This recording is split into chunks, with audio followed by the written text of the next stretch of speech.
Good evening, everyone. This is Israel. I guess I'm going to go by Israel today since I can't figure out what name actually belongs to me. Okay, I thought I turned my notifications off. Apparently, I did not. I'm just going to continue. This episode, I would like to speak about family and what family means to me. Family, I believe, should love and protect each other regardless. I think families should be taught and trained the right way to grow up, not the wrong way, like myself.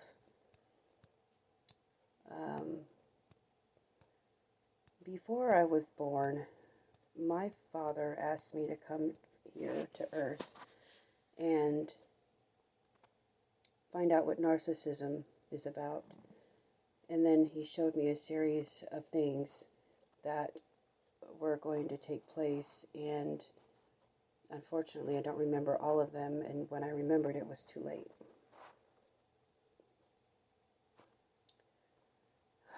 This is going to be a little bit difficult for me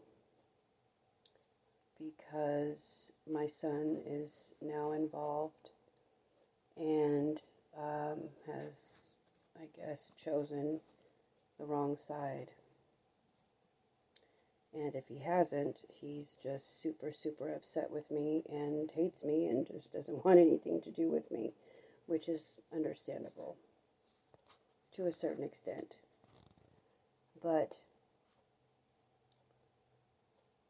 one thing that I am going to hone in on is that regardless of what happened to me, I vowed to never treat my children or child the way that I was treated. And that is exactly what happened when I had my son. My son was my family.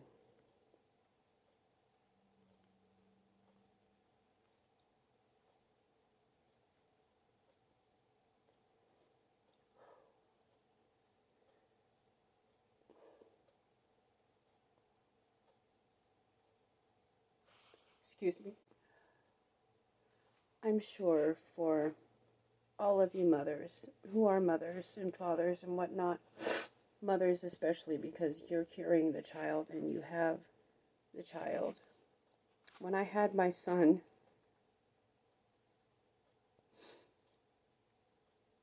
life took a whole new meaning for me. You want to talk about fire? That boy fueled fire that I never thought that I had.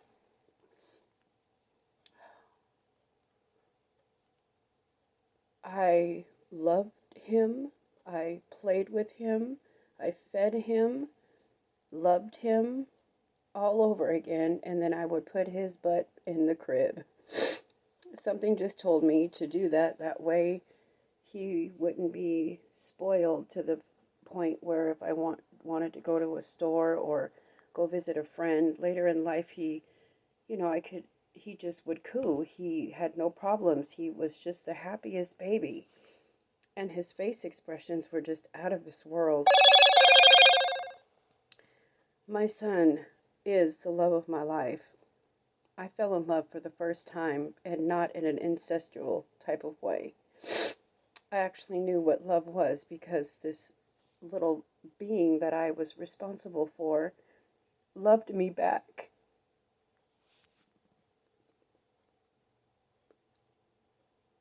With no conditions.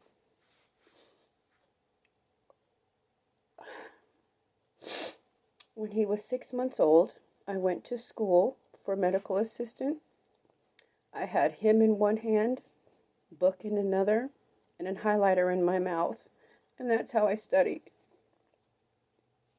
I graduated 9 months later, and I did my internship out at Madigan Army Medical Center, and I also did some internships at private doctor's offices. My faith was, I would say, medium, but more strong than it had ever been in my life, especially after I had my son. And I knew that I wanted to work for a prestigious medical center, which was multi-care. So I went to a temp agency and I did the testing and passed. And they asked me where I wanted to work. And I told them, they said, first, let me tell you what we have available. And is multi-care okay? And I was ecstatic. But the only drawback was it was in Covington, which was quite a distance from my house. And my car had stopped working, so I had to have my grandfather take me to my first day of work in Covington. And he bitched the whole way and said, "You're gonna have to find another job. This is too far. This is way too far." So when I got to work, I cried and I spoke with a wonderful girl named Melissa, who told me to go to the bathroom and pray. And when I come out of that bathroom, I'd better leave it with God and go on about my day. And she told me to sit down next to her. She gave me a straw and told me to take the straw. And then she told me to pass the straw back to her. And we did this back and forth. And she says to me, "How is God supposed to handle your problem when you keep taking the straw back and taking the problem back for yourself?" So she said, "Girl, go on about your day. Pray about it and go on about your day." So I did this. And when I went home, I got in my car and I prayed first, started my car up and took it around the block and there was no problem. Took it down the street and there was no problem. I took my car to a further distance and there was no problem. Mind you, this car was acting up. It acted like it didn't want to start. It was stalling on me. And I had had this problem for a couple of days prior to me starting this job. After I prayed, my car didn't act up for a whole year and a half until I got into a car accident. And so prayer does work, and my faith got me to and from work for a whole year to that job. I was not going to let my grandfather or anybody talk me out of that job that was meant for me. That was the old Keisha. You know, I have come a long ways, but I've grown tired because the people who I was expected to trust hurt me and let me down. And being raised by a narcissist, you're not taught to love yourself, to value yourself, or to even have a self. There are no boundaries, there is no privacy, and there certainly is no respect. You know, when you're trained by a narcissist, it's all about them and what they want, and they project their insecurities onto you. So I've carried not only my own insecurities, but my mother's too. And always wanted to keep her happy. I did whatever I needed to do so that I wouldn't get beat, molested, abused in any shape or form from her or any other family member. And this taught me to appease friends and other relationships. I treated the same as I did my mother. Not taught to differentiate, not taught to stand up for myself. Not until later in life. This is, I guess, when I got older, like adolescent, that's when she started telling me, you know, not to let people mistreat me, but, you know, it was giving me mixed signals. And anytime I tried to stand up for myself, my mom would have a temper tantrum. When I first got with the family, I was very, very rebellious and I was sassy and I was not going for what they were selling. But that quickly had changed because I was tired of getting beat. And so I conformed.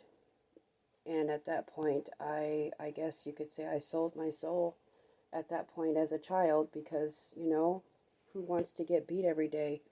I was a child. I wanted happy times and wanted a family that would love me.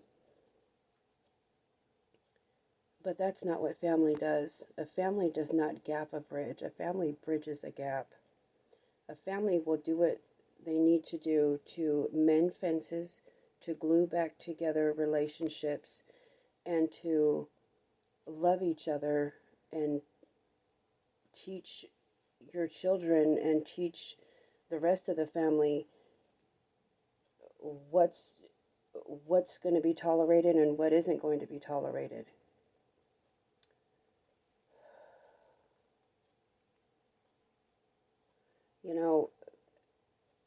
I always make this reference that things last longer than people do. Why is that? People value their things more than they value a person. The, this saying is nothing new. Tomorrow's not promised, but for a thing or an object, tomorrow's promised.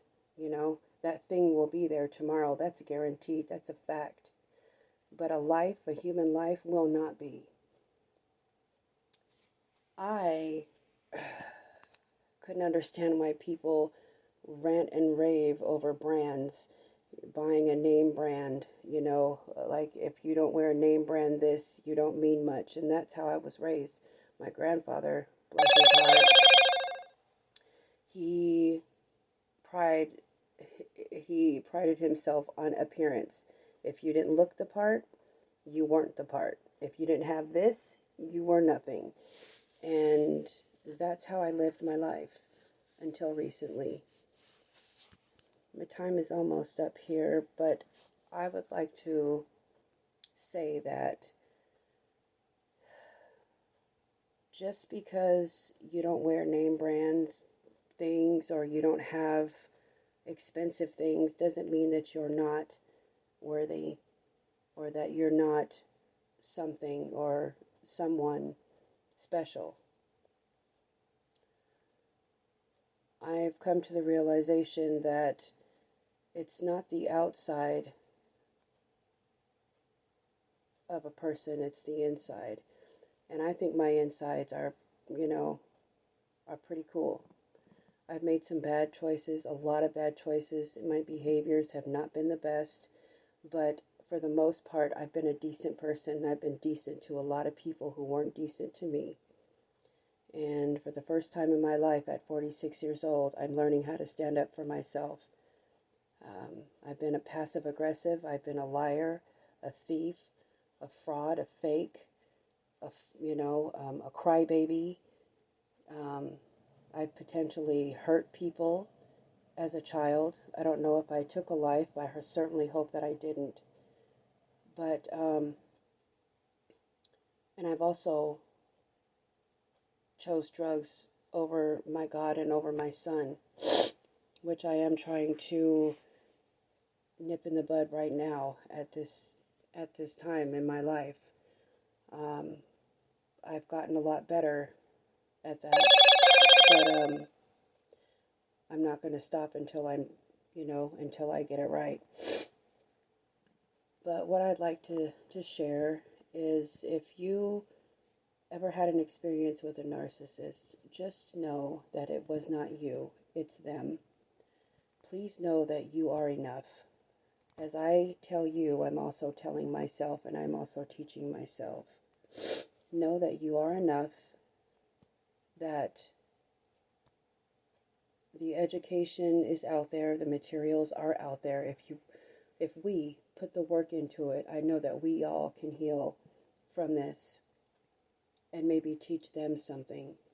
But just know, please continue to forgive yourself and to work on healing and never give up. Remember that you are special, that you are somebody. You will always be. May God bless you.